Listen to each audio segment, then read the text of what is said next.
Why are we lighting the woods on fire? That's a great question. So we live in Southwest Florida, the lightning capital of the U.S. So for thousands of years, lightnings have swept across these areas naturally. And a lot of the plants and animals are dependent on us keeping that fire going. They're fire-dependent communities that they live in.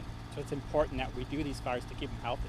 Well, if you think about it, let's think of a few specific species like the gopher tortoise. It needs open areas that it can range. It needs that fresh new grass that comes up after a fire. It can hide in the burrows from the fire. So if we take fire away, it gets overgrown and that gopher tortoise now has nowhere to travel and can't find food.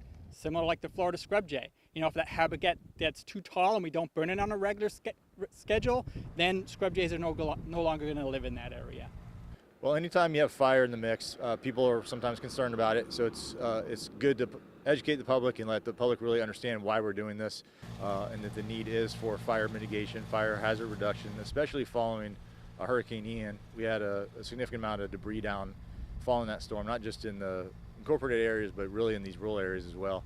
So it's a good chance for us to really burn off some of this vegetation ahead of time so we don't have a significant wildfire in the coming years. We do get a lightning strike fire, which we will. They naturally occur in this area, and we get several every year, and it's going to happen again. It's just a matter of time. And once they do occur, now that we have all this debris on the ground, it's just going to be amplified. You can expect more intensity. They're going to be harder to put out. They're going to be faster moving.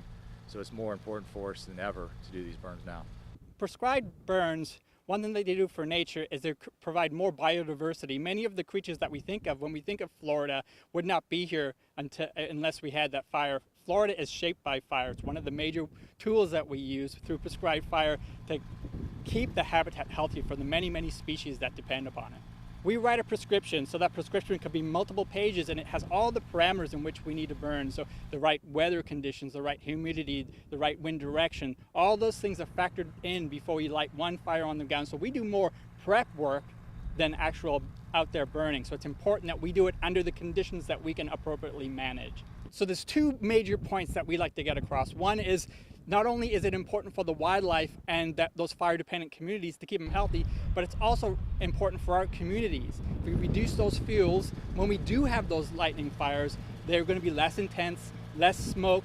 So the better we can manage that under our terms, the better it's going to be for our community.